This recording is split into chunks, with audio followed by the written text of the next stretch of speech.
Okay, good morning class. Morning, sir. So how are you today guys? Good.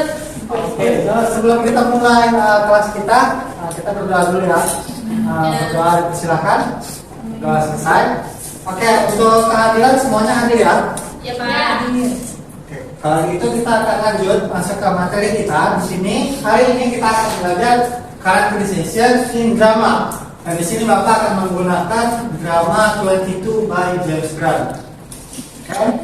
Tapi sebelum kita mulai, next slide dulu. Bapak ingin memberitahukan objektif dari kelas ini. Yang pertama, untuk bagian kognitifnya, siswa dapat mengidentifikasi karakteristik fisik dan kepribadian karakter drama. Siswa mampu menganalisis peran karakter dalam perkembangan drama. Kemudian untuk keahliannya, siswa dapat menentukan hubungan antar karakter dalam drama. Siswa dapat memainkan peran karakter dalam teks drama yang diberikan dengan memahami karakterisasi yang mendalam. Kemudian kita lanjut. Di sini Bapak akan menjelaskan definisi dari characterization itu sendiri. Oke. Characterization is the representation of the traits, motives, and psychology of a character in a narrative. Jadi characterization itu adalah bagaimana ketika narator ingin menyampaikan sifat-sifat, ingin menyampaikan motivasi atau psikologi dari karakter yang dia buat. Jadi narator menyampaikannya itu dengan berbagai cara, yaitu caranya bisa secara langsung dan juga secara tidak langsung. Bisa next slide. Yang pertama yang akan kita pelajari adalah direct in characterization. Direct in characterization. Okay. Characterization. The author directly describes a character's qualities. Such direct description may come from a narrator, from another character, or through some description by the character in questions. Jadi sesuai namanya, direct characterization itu adalah bagaimana narator menyampaikan penokohan dari karakter ini secara langsung. Jadi secara langsung itu maksudnya bisa disampaikan oleh di dalam teksnya dia, di dalam naratornya. Contohnya misalnya seperti ada karakter yang berbadan tinggi, terus habis itu besar, rambut panjang, rambutnya berwarna kuning. Di dalam narasinya disebutkan seperti itu. Nah, secara fisik dia digambarkan secara langsung, atau bisa juga melalui karakter lain. Contohnya misalnya karakter A menyampaikan kepada mendeskripsikan tentang karakter B. Si karakter A menyebutkan bahwa karakter B ini orangnya kecil, orangnya lincah, terus habis itu dia marah. Bisa seperti itu. Itu juga salah satu penyampaian atau direct characterization, penyampaian characterization itu. Jadi memang direct characterization ini lebih gampang untuk diidentifikasi karena dia memang terlihat jelas di dalam sebuah cerita. Naratornya menyampaikannya dengan jelas. Lalu bagaimana dengan yang tidak langsung atau indirect characterization? Oke, indirect characterization di sini rather than explicitly describe a character's qualities, an author shows the character as he or she moves through the world, allowing the reader to infer the character's qualities from his or her behavior. Details that might contribute to the indirect characterization of a character are: yang pertama itu adalah karakter task. Jadi indirect characterization ini kebalikan dari direct, jadi dia secara tidak langsung. Dan bagaimana cara kita mengetahui penyampaian dari karakter ini? Berdasarkan dari yang pertama itu berdasarkan dari pemikiran karakter itu sendiri. Contohnya misalnya ketika ada karakter mempunyai masalah, lalu kita bisa melihat bagaimana karakter itu menyelesaikan masalahnya, problem solvingnya. Apakah dia terburu-buru, apakah dia karakter yang seperti panikan, atau mungkin dia karakter yang karakter yang mudah marah gitu ketika dia melihat suatu masalah. Jadi kita bisa mengidentifikasi karakterisasinya dari pemikiran karakter itu sendiri yang disampaikan di ceritanya. Kemudian ada juga the character's actions. Nah ini yang cukup gampang. The character's actions ini ketika kita melihat bahwa di situ dikatakan bahwa aksi dari karakternya. Jadi contohnya misalnya bahwa kita melihat ada karakter yang dia itu suka senyum, benar, dia suka senyum. Jadi dia termasuk karakter yang cheerful, karakter yang ceria gitu. Atau mungkin ada karakter yang dia jarang sekali senyum, terus dia suka ngomel-ngomel, berarti dia karakternya grumpy, dia karakternya ya pengomel gitu.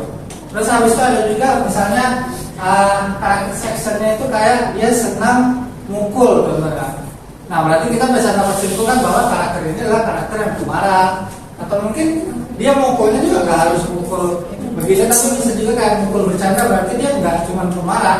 Dia bisa aja kayak karakter yang ibaratnya tuh so asik gitu. Jadi dia harus mukul. Itu kita bisa mengidentifikasi dari karakter section. Kemudian yang terakhir adalah what a character says, their choice of words. Jadi ini ketika kita melihat karakter ini memilih kata-kata untuk dia keluarkan. Jadi di situ kita juga bisa mengidentifikasi dia karakternya yang seperti apa, karakter sectionnya. Contohnya seperti misalnya ini hampir mirip dengan karakter start tadi, cuman kalau ini dia dikeluarkan dengan kata-kata. Contohnya misalnya ketika karakter ini mendapatkan masalah, dia dimarahi dengan orang.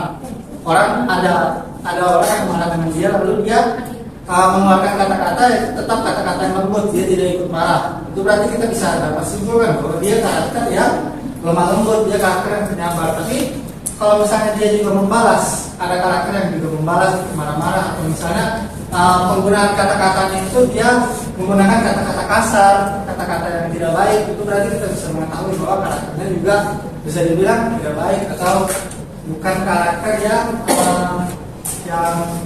penyabar gitu lah.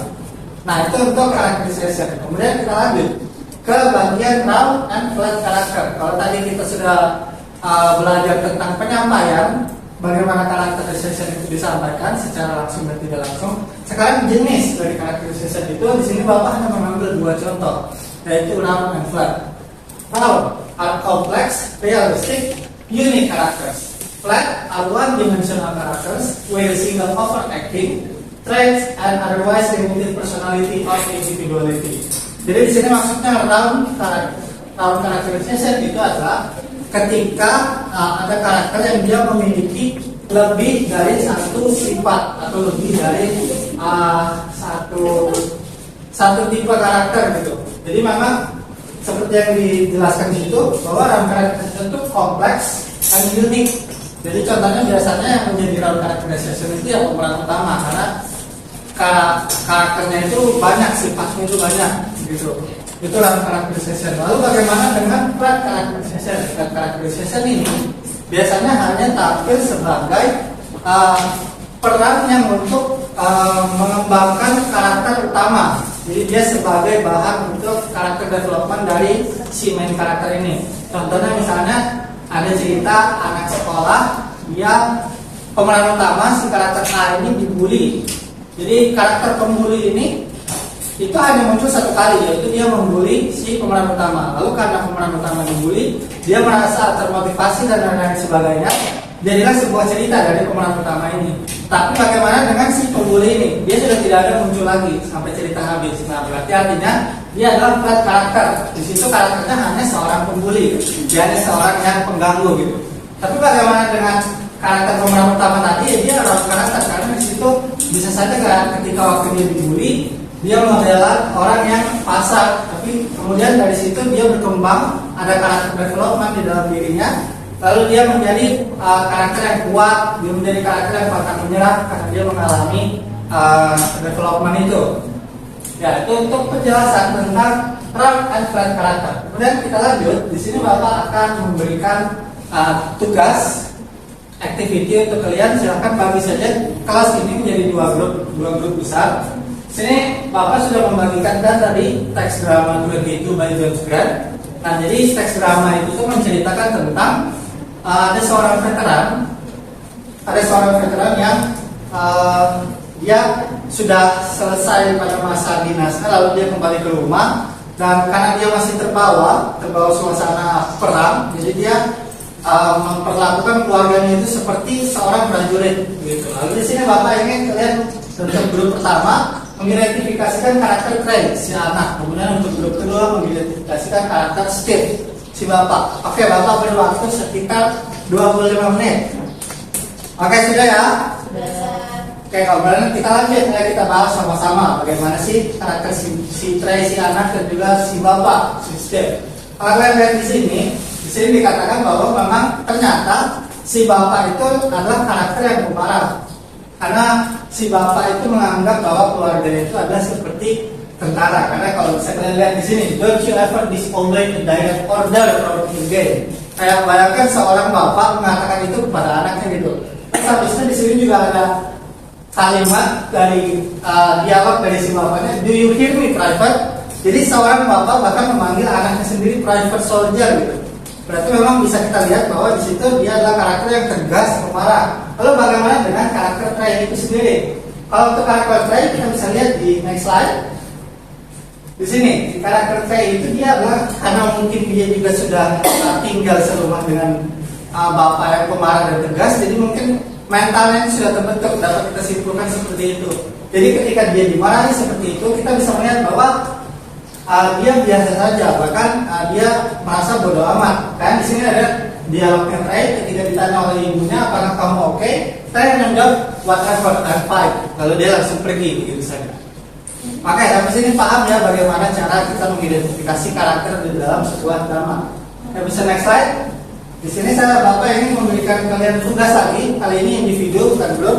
Kalian buatkan short essay tentang yang sudah Bapak jelaskan tadi, mulai dari definisi characterization, penyampaian direct dan indirect, dan juga round and fair karakter itu sendiri. Karena kita masih punya waktu sekitar 30 menit, silahkan kalian buat sesuai pemahaman kalian dan langsung dikumpulkan hari ini juga. Oke, untuk di sini apakah ada pertanyaan? Tidak ada ya, berarti cukup jelas. Oke, untuk tugas esainya sudah selesai? Sudah. Oke, baik, Bapak ambil ya. Ya, terima kasih. Mungkin kelas kita cukup sampai di sini saja. Kita akan bertemu lagi minggu depan. Thank you.